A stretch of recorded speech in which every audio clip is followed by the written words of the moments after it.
Muy buenas noches para todos, esto es AT Bursátil. Hoy miércoles sale un nuevo video como lo hacemos semanalmente, donde estaremos analizando qué pasó con el Merval, estudiaremos el S&P y continuaremos con la nueva modalidad de análisis de sectores. Recuerden, una semana vamos a hacer análisis de sectores locales, mientras que la semana siguiente analizaremos sectores internacionales. Esta semana toca analizar un sector local, varios sectores en realidad. Vamos a hacer una rotación de activos y también una rotación de sectores. Antes de comenzar con el análisis del Merval, les recuerdo como siempre, están disponibles los cursos de análisis técnico, el curso de Stan Weinstein y el curso de opciones financieras. Ingresando a atbursatil.blogspot.com pueden encontrar todos los detalles en relación a estos cursos. También está disponible nuestro servicio de suscripción web www.atbursatil.com.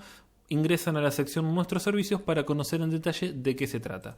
Ahora sí, comenzando con el Merval y apuntando específicamente a los datos técnicos, hemos tenido realmente una muy interesante semana. Hay dos datos claves acá que tenemos que rescatar. En primer lugar, el avance sobre los 43.300 puntos. Este nivel es un valor que estamos analizando ya en informes tanto desde los fines de semana como en los informes de los videos semanales.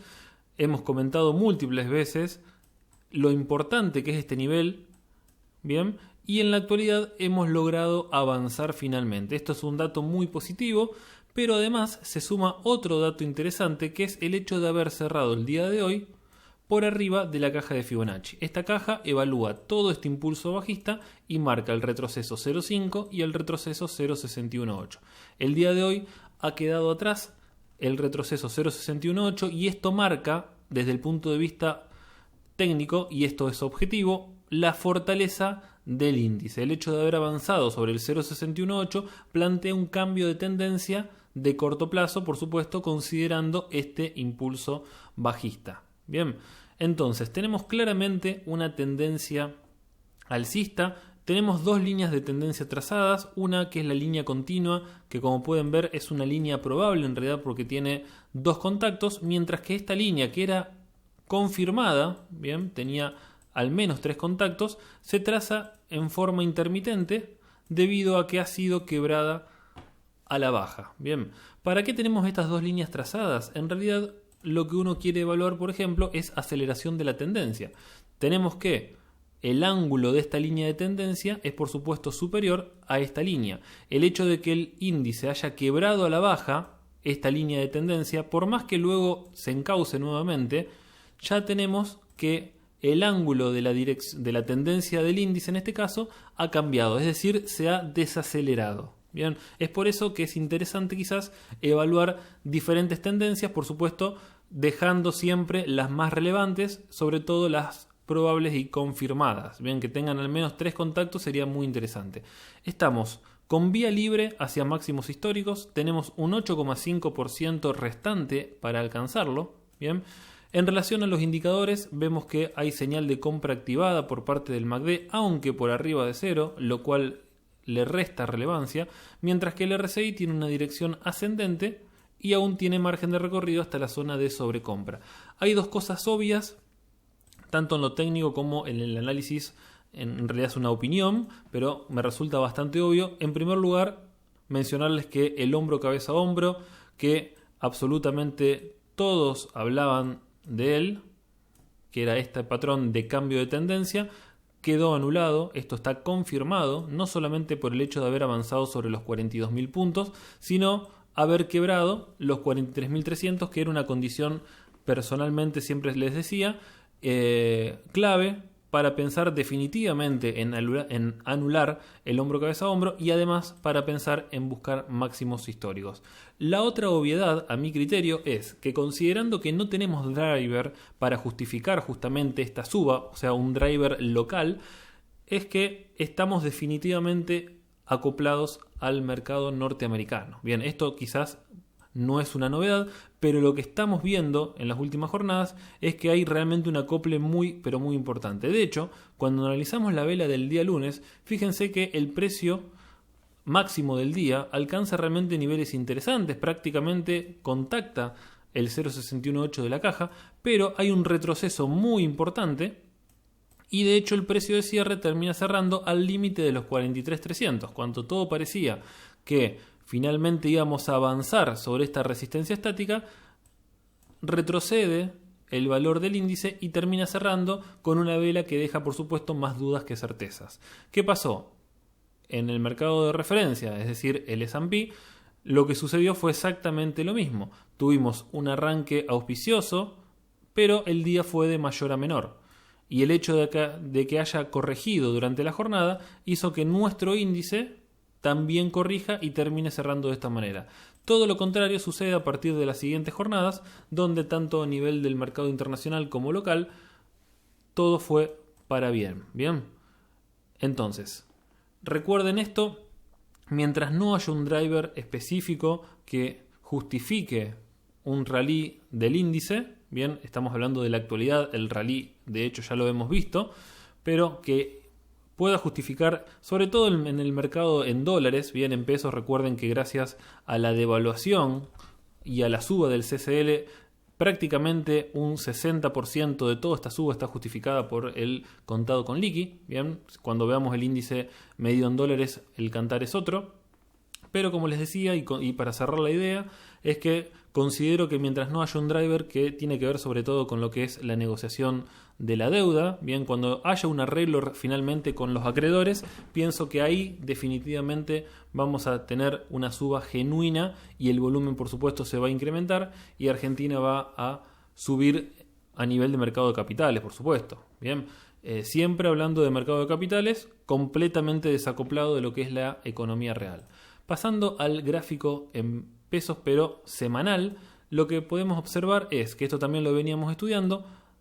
A diferencia de estas velas que mostraban una gran volatilidad no solamente por el tamaño del cuerpo sino por la extensión de las mechas, comenzamos a observar una disminución de la volatilidad. Esto se materializa en lo que son los cuerpos de pequeño tamaño y finalmente, y en el retroceso 0.382, vemos que hay un throwback y comienza un nuevo impulso alcista. Tengan en cuenta siempre que frente a una tendencia con un ángulo realmente de suba impresionante como es el caso del Merval, cuando hay un retroceso suele alcanzar con el 0.382 para comenzar un nuevo impulso alcista. No es así con otros activos o índices que muestran debilidad, como por ejemplo podríamos observar una suba de este ángulo. Generalmente los activos débiles suelen ir al 0.5 o al 0.618. Bien, no en estos casos, cuando es tan vertical la suba, realmente la fortaleza del índice en este caso es inobjetable y por eso con el 0.382 alcanza y sobra para pensar en un nuevo impulso alcista. ¿Qué nos dicen los indicadores para el Merval semanal? Vemos que hubo una debilidad progresiva de la dominancia alcista, pero gracias a las jornadas de esta semana aparece una nueva barra creciente del histograma. Bien, y de hecho las líneas que comenzaban a inclinarse como para perfilarse a venta, finalmente vuelven a mostrar una muesca alcista. Por el lado del RSI tenemos un RSI claramente ascendente y aún tiene margen, al igual que en pesos diarios, como para continuar subiendo hasta alcanzar la zona de sobrecompra. Para finalizar el Merval, miramos un poquito el Merval en dólares. Acá no ha cambiado mucho la cosa. Recuerden que estamos iniciando la zona de conflicto que tiene que ver en primer lugar con la caja de Fibonacci, que es el 0.5 y el 0.618. Esto acá podría haberlos marcado de esta manera. Bien, esta es la famosa caja de Fibonacci, donde hubo un intento fallido previo. Entonces, ingresar ya a esta caja genera un escollo importante. Tenemos esta resistencia por el máximo anterior. El máximo, en realidad el techo de la caja en $448 y por último la línea de tendencia bajista y los $470, que es un nivel histórico de resistencia para este índice analizado de la manera que lo analizo, que es con YPF. Bien, esto es el Merval analizado en dólar contado con liquidación, estudiando con YPF. A modo de conclusión, como siempre les digo, recuerden que para pensar en un cambio de ciclo en relación al Merval en dólares, considero que es vital avanzar sobre al menos el retroceso 0.618. Esto implicaría no solamente, como les decía anteriormente, mostrar un signo objetivo de fortaleza al vencer este nivel, sino que además estaríamos avanzando frente a esta línea de tendencia bajista. Bien, Por lo cual, el hecho de cerrar en 449 o más, preferentemente por arriba de los 470, se podría cambiar entonces definitivamente el rumbo para nuestro mercado de capitales. Considero que, como dije anteriormente, el hecho de posicionarnos por arriba de los 470 implicaría de fondo una reestructuración exitosa en relación a los acreedores. No veo muchas posibilidades de quebrar definitivamente este nivel sin un driver semejante, bien, con solo pensar en una copla del mercado internacional. A ver, puede darse, pero personalmente lo considero muy poco probable. Creo que estamos a merced de la negociación con los bonistas. Continuamos analizando ahora a nuestro principal mercado de referencia, esto es el S&P. En primer lugar, insistir con una idea en relación al trazado de líneas de tendencia que les mencioné con el Merval. Podemos evaluar, como les dije, el nivel de aceleración de un impulso alcista. Como pueden ver, tras el quiebre de esta línea de tendencia, tenemos una secundaria trazada ahora que de hecho es confirmada por 3 contactos, pero como pueden ver, el precio desaceleró completamente la velocidad entonces del impulso alcista. Bien, esto también lo podemos objetivar en relación a la dirección de la media móvil. Como pueden ver en esta instancia tenemos una media móvil prácticamente vertical y cuando se quiebra la línea de tendencia el precio comienza a circular por arriba y por debajo de ella y esta media móvil, si bien continúa ascendente, es incomparable en relación al ángulo de la suba previa. Bien, esto nos sirve entonces para evaluar ángulo de tendencia y fortaleza del activo, en este caso del índice. Otra cosa que venimos analizando en relación al S&P son todos niveles de soportes y resistencias. Hablamos del gap, hablamos del triple techo en 3156, hablamos de los 3182 puntos y finalmente de los 3233, que es lo que habilita la búsqueda de máximos históricos. Como esto parece un despelote de niveles, lo que hacemos es hacer un poco de zoom en relación a todos estos valores que les mencioné y comenzando nuevamente teníamos el gap que fue por supuesto cerrado, demoró porque recién en este nivel de precios se cerró. Pudimos ver un triple techo en los 3156 puntos a partir del cual se genera la caída y por supuesto se alcanza el objetivo planteado por este triple techo y comienza un nuevo impulso alcista que logra vencer los 3156, alcanza los 3182, tiene muchas dificultades, vuelve a caer, sube y finalmente alcanzamos los 3233 puntos que recuerden les dije es el nivel bisagra a partir del cual el precio queda liberado para máximos históricos y hasta el momento viene teniendo serias dificultades. Como pueden observar hubo un contacto en este nivel, cae fuerte el índice a partir de eso, vuelve a tomar impulso, contacta, cae y finalmente la última vela de los 30 minutos del día de hoy contacta nuevamente y vuelve a mostrar debilidad. Es decir, que los 3.233 puntos realmente son importantes. Bien, hay mucha oferta en estos niveles. Hay una resistencia que es muy pero muy relevante. Bien, y hay que seguir de cerca esto porque en el caso de avanzar finalmente el mercado puede dar un último impulso alcista, quizás previa toma de ganancias relevante que considero que es necesario que haya, pero me parece que podemos llegar tranquilamente a máximos históricos en el caso de avanzar finalmente sobre los 3.233.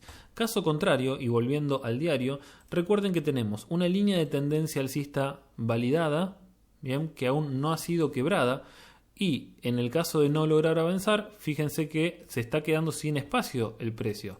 Es o define al alza o quiebra la línea de tendencia. El quiebre de la línea de tendencia sería un primer signo de debilidad incipiente del índice. Si bien, por supuesto, esto no implica una destrucción masiva del mercado, sería ya una primera señal de que la debilidad y los osos están dominando el escenario. Bien, por supuesto, a esto podríamos sumarle el hecho de perder la media móvil exponencial de 20 sesiones y sin lugar a dudas tendríamos que hablar de vencer este nivel de soporte actual que es muy pero muy fuerte. Bien, es decir, que para pensar en una corrección mayor falta muchísimo. Ahora, no está de más controlar esta línea de tendencia. No está de más saber que acá se está llegando a una zona de definición donde debe ir hacia abajo o hacia arriba, y esto nos va a marcar el camino y por supuesto nos va a generar motivos para tomar decisiones y sumar activos al alza o a la baja en relación a cómo finalmente defina el mercado. Hablamos entonces del Zoom, pasamos a el Concord. El Concord nos está mostrando una señal de compra que es un patrón de corte con compra de manos fuertes. Esto entonces nos alienta a pensar que la definición finalmente será al alza. Bien. Y finalmente les muestro la temporalidad semanal, donde vemos un patrón de compra activado por parte del MACD, vemos barras de histogramas crecientes, vemos un RSI con dirección ascendente por arriba de los 50 y con amplio margen de recorrido hasta la zona de sobrecompra. Y lo que me interesa más todavía mostrarles es esta caja, que es una caja de gama operativa 1 del método Stan-Weinstein, y el hecho de avanzar sobre el tan mencionado ya en este video 3233 implicaría volver a etapa 2 de Stan-Weinstein. Esto por supuesto no solamente habilitaría la búsqueda de máximos históricos, sino que plantearía un nuevo mercado alcista considerando justamente la etapa. Ya pueden observar que hay una media móvil ponderada de 30 que comienza a tornarse ascendente.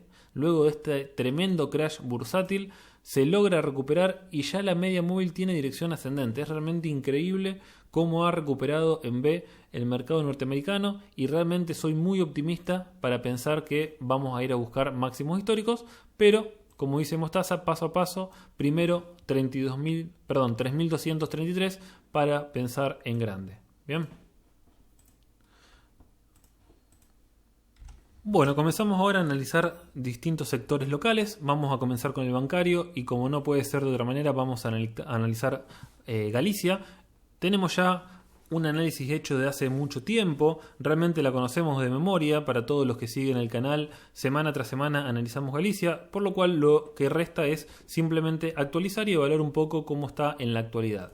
Vemos que luego de este gran impulso alcista, lo que estamos viendo en la actualidad es un proceso de pausa con un nivel de lateralidad con techo y piso claramente definido. Por un lado tenemos los 9,31. Si bien se marcó un 9,22 en este nivel, pienso que este es el valor más importante, mientras que en el techo tenemos los 11,62 que ya fueron testeados en 2 ocasiones, y si bien el día de hoy logra terminar 6 centavos por arriba, esto se genera sin volumen. Bien, entonces, como condición general tenemos un activo claramente alcista que está cursando un proceso lateral de teórica resolución al alza considerando la tendencia de base, con una media móvil exponencial de 20 que nos objetiva justamente esta tendencia alcista de corto plazo, pero con el dato que genera más dudas que certezas en relación, por un lado, al volumen, esto siempre desde el punto de vista técnico, pero además lo que siempre tenemos que pensar en relación al sector bancario es que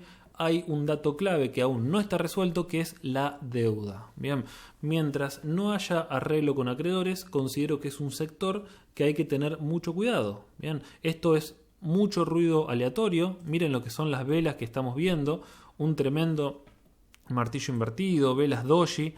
El día de hoy termina 6 centavos arriba, pero sin volumen, bien, como para pensar en un quiebre genuino de este proceso lateral. Es decir, que hay que tener mucho cuidado, ir con cautela, no posicionarnos fuertes quizás, tampoco ir en contra. Esto es muy importante que les quede claro. O sea, no hay que plantarse de frente al mercado porque nos llevan puesto. Estamos en una tendencia alcista. Lo que sí hay que tener cuidado y tener cierta lógica en la toma de decisiones es que mientras no haya arreglo, bien, es realmente peligroso posicionarse en bancos. Recuerden que los bancos están llenos de bonos, bien, por lo cual, si no hay arreglo y estos bonos caen, las cotizaciones del sector bancario van a caer. Bien. Caso contrario, si el acuerdo finalmente es exitoso, muy probablemente veamos un rally, al menos de corto plazo, del sector bancario, y en este sentido tendríamos que pensar como mínimo en los $14 para Galicia. Abajo tenemos la zona de control entre los 11,17 y los $11 como número redondo. La media móvil también auspicia de soporte dinámico, y por último la línea de tendencia alcista. Es decir que todo este nivel de soporte estático y dinámico es realmente muy interesante a la hora de pensar en un posicionamiento en el caso de que haya una corrección. Este posicionamiento, como les dije, se sugiere cautela y bajo porcentaje, mochila liviana con activos del sector bancario. ¿Qué nos dicen los indicadores? Tenemos señal de compra por parte del MACD por arriba de 0, lo cual resta relevancia. Tenemos un RSI que cursa en forma lateral, es completamente inespecífico, pero el Concord nos está mostrando un patrón primavera, aunque hay venta de manos fuertes. Por último, la temporalidad semanal del activo. Lo que vemos también acá es una gama operativa de etapa 1 con techo en los $11.62. Tenemos que ver de qué manera cierra la vela semanal y con qué volumen, como para considerar finalmente una fuga genuina o no. Recuerden que lo genuino lo da específicamente el volumen. Bien. Y le agregaría esto un dato fundamental, que es justamente que sea genuino el arreglo con los acreedores. ¿Qué dicen los indicadores para la temporalidad semanal? Tenemos una divergencia clara del MACD alcista y hay señal de compra activada con barras de histogramas que, si bien muestran cierta inespecificidad, siguen siendo crecientes a lo largo de las semanas. Por el lado del RSI está luchando con los 50 puntos, está ahí al límite, y en el caso de avanzar tiene mucho recorrido hasta la zona de sobrecompra, por lo cual de más está decir que le alcanza para quebrar los 11.62 e incluso quebrar la línea de tendencia bajista. Recuerden, cambio de ciclo para estos activos muy relacionado con el arreglo de la deuda. Bueno, pasamos al sector energético y vamos a hablar un poquito de Central Puerto. Lo que están viendo es la temporalidad diaria del ADR y recuerden lo que veníamos hablando en relación a tendencias fuertes y tendencias débiles, en relación al ángulo justamente de la tendencia, y esto es lo que les venía mencionando en relación justamente a activos que no muestran una real fortaleza en su tendencia alcista. Si bien podemos decir que Central Puerto viene marcando mínimos y máximos crecientes, por lo cual tiene una tendencia alcista objetivable, fíjense lo que es el ángulo de la tendencia, a diferencia, por ejemplo, de lo que veníamos con el Merval. Entonces, cuando uno quiere evaluar un retroceso, supongamos que queremos evaluar retrocesos de este impulso alcista, incluso el retroceso 0.618 siquiera es respetado.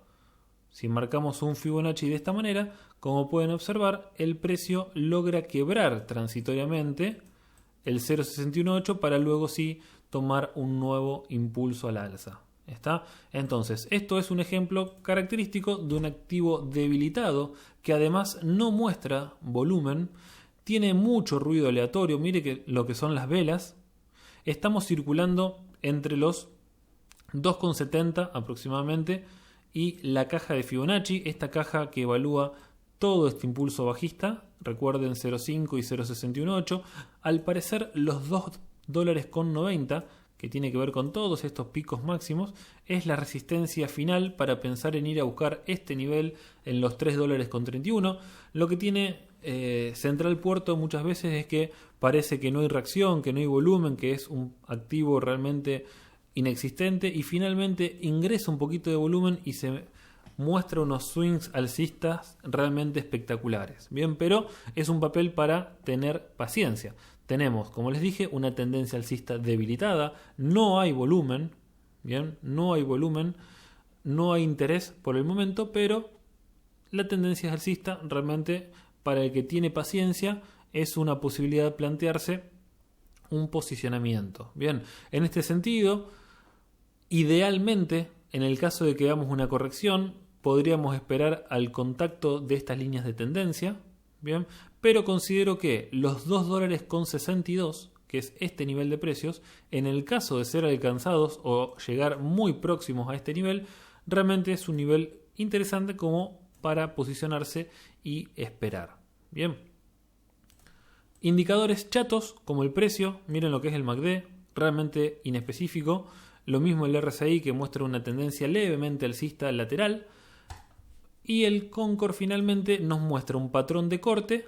Hay cierta compra de manos débiles y de manos fuertes, pero bueno, en el contexto integral del análisis del activo, realmente no es un activo fuerte, no es un activo que hoy por hoy recomendaría firmemente en un posicionamiento, quizás buscaría oportunidades en activos que me muestren objetivablemente más fortaleza. Bueno, pasamos al sector agropecuario y en este sentido vamos a analizar rápidamente Cresud. Esto que están viendo es el ADR, es decir, Creci, bien, en temporalidad diaria. Lo que vemos y lo más llamativo que merece ser analizado es la rueda del día 6 de julio, donde Cresud, a partir de este nivel, que es el piso del canal alcista, muestra un tremendo volumen de operaciones y sube casi un 40%, es decir, al cierre queda un 39 y chirolas, que es realmente impresionante la performance. Como no podía ser de otra manera, un 40%, personalmente, soy sincero, no analicé este día drivers que justifiquen justamente algo tiene que haber pasado para que ingrese semejante volumen y tenga semejante performance. Realmente no lo analicé en su momento, tampoco iba a posicionarme con semejante jornada. Bien, recuerden siempre no perseguir precios. Bien, luego del 40% de Cresud bajó de máximos a mínimos un 20% en 3 o 4 jornadas. Bien, ojito entonces con perseguir precios. ¿Qué pasó? Lo que hice acá fue trazar desde este mínimo hasta este máximo un Fibonacci y tenemos la famosa caja de Fibonacci 0.5, 0.618, está en verde porque es un nivel de soporte, al igual que en este nivel que fue claramente respetado. Bien, en este caso fue trazado de esta manera. Tenemos un nivel de soporte claro acá dado por el retroceso 0.618, donde pueden ver que el precio lo alcanza y muestra una reversión alcista con ciertas dificultades. En la actualidad realmente hay ruido aleatorio y muestra velas de indecisión lo que está haciendo Cresud en este momento, pero no es lo mismo posicionarse en un 0.618 que intentar tomar este nivel de precios con lo que implica después de un 40% de suba. Entonces, lo que uno tiene que evaluar a la hora de un posicionamiento, en este caso, uno podría plantear, si yo compro acá, tengo que buscar un nivel de stop loss que, por un lado, tenga un porcentaje adecuado, porque más allá de que encontremos un gran soporte técnico, si ese soporte técnico está en un 25% abajo, realmente no tiene sentido bancar semejante pérdida. Entonces tenemos que intentar hacer una mezcla entre un retroceso que represente un porcentaje adecuado de corrección y que además tenga un nivel técnico relevante y que nos genere un ratio entre riesgo tomado y beneficio potencial adecuado. Personalmente busco ratios de 3-1 como mínimo, pero ya encontrando un ratio de 2,5-1 ya le podría decir que es tentador. Entonces, una posibilidad, por ejemplo, sería posicionarnos en este nivel de precios dentro de la caja de Fibonacci con un stop loss apenas por debajo, tomando como objetivo nuevamente este nivel que ya fue contactado en la historia reciente. La otra posibilidad es que en el caso de que el activo rompa la caja de Fibonacci, podríamos pensar, pero acá sí tenemos que seguirlo día a día, ya que este es un nivel dinámico, pensar en tomar una posición cuando el precio finalmente contacte la línea de tendencia alcista que representa la base del canal alcista. Eso serían unas estrategias para considerar. Lo otro es, no nos da entrada el activo porque comienza a subir, a subir, a subir. Podríamos pensar que luego de este quiebre al alza de resistencia estática, generalmente recuerden que los activos suelen hacer un reconocimiento, es decir, un throwback, para luego tomar impulso. En el caso de que se genere este reconocimiento y haya reversión alcista, la otra posibilidad entonces sería posicionarnos en este nivel de precios. ¿Qué dicen los indicadores inespecíficos? Tenemos señal de compra activada, pero realmente las barras de histogramas nos muestran debilidad e indecisión. Hay un nivel lateral en relación al RSI y cuando analizamos el Concord vemos compra de manos débiles, un patrón de corte activado, pero hay venta de manos fuertes. Es decir que este indicador no nos está dando certezas y no nos está dando ninguna señal fiable para pensar en un posicionamiento al alza. Bien, esto es Cresud. Vamos con el último activo de la semana. Y bueno, vamos a finalizar el video de esta semana hablando de una empresa que en realidad es multirrubro. Mirgor es una empresa que labura en el rubro automotriz. En el rubro tecnológico, recuerden que está a cargo de todo lo que es desarrollo de Samsung. Está en el rubro agropecuario, exportando materiales. Es decir, que tiene una serie de negocios. Está también en el rubro de innovación. Es una empresa que va buscando un término, mutando en relación a la necesidad justamente de que vaya surgiendo. Y por esto realmente le está yendo muy bien. Y esto queda materializado en los gráficos. Como podemos ver, desde el crash bursátil de marzo, Mirgor ha recuperado terreno rápidamente, subiendo desde los mínimos de marzo un 150%. Tenemos una clara tendencia alcista, objetivada por la media móvil exponencial de 20, y en la actualidad, luego de todos estos impulsos crecientes, vemos que el activo está en un proceso de lateralización / consolidación, con un piso bien definido en los 886 pesos, no solamente por estos máximos anteriores, donde hay posteriormente contactos, sino también ahora por la media móvil exponencial de 20. Como pueden ver en la historia reciente del papel, cada vez que hubo un retroceso, la media estuvo allí para contener el precio. Más allá de estos amagues bajistas, siempre el precio respetó la media móvil y hasta el momento en la actualidad no está siendo la excepción. Tuvimos una jornada el día martes donde hubo un agujazo realmente importante, hubo un incremento de volumen, pero finalmente el precio de cierre termina siendo por arriba de los 886 y por arriba de la media móvil exponencial de 20. Es decir, que la demanda en este nivel de precios es muy fuerte y alcanza como para al menos mantener el nivel y no ceder ante la importante oferta, obviamente, porque si no, no se hubiese generado estos picos bajistas que se han generado. El día de hoy ha sido una vela de indecisión, una vela doji con un volumen por debajo del promedio. Si bien el Merval tuvo una gran jornada, Mirgor en este momento no está mostrando mucha fortaleza, está en pausa, la tendencia no está en riesgo por el momento. Lo que tenemos también graficado es un Fibonacci desde este mínimo hasta este máximo para trazar la caja. Fíjense que el precio ingresa transitoriamente a la caja y finalmente rebota fuerte. Esto por supuesto para el trader intradiario que vio esta oportunidad realmente fue muy interesante, pero hay que estar rápido, hay que estar todo el día delante de la computadora por supuesto para intentar captar estos movimientos tan importantes.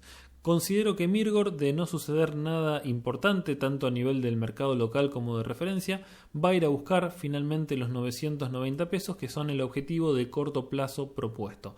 En relación a indicadores tenemos señal de venta por parte del MACD, aunque es completamente inespecífico. Fíjense todas las señales de compra y venta que da en relación a las líneas rápida y lenta del indicador. No hay que darle pelota precisamente este indicador con este activo en particular. Por el lado del RSI también, proceso lateral inespecífico, y si analizamos el Concord nos está dando una salida, bien, por la salida de la media móvil de la montaña, y se ve una venta de manos fuertes. Bien, entonces, todas estas señales bajistas en relación a el MACD, que si bien es inespecífico, al Concord sobre todo, que es bastante interesante, tiene que ver justamente con este proceso de pausa y esta caída de las últimas jornadas. Eso fue lo que generó estas señales de venta. Hasta que no se ha quebrado a la baja este nivel de precios y la línea de tendencia bajista, realmente no me preocuparía en el caso de estar posicionado en un activo como este. Y con Mirgor damos por finalizado el video. Espero que les haya resultado útil. Recuerden suscribirse al canal de Twitter, me buscan como cd-análisis tech. Pueden suscribirse también al canal de YouTube, me buscan como AT Bursátil. Y les recuerdo como siempre que pueden chusmear un poquito la página del blog nuestro para ver los cursos y el servicio de suscripción que está realmente muy interesante. Espero que terminen de la mejor manera la semana, les mando un abrazo y hasta la próxima.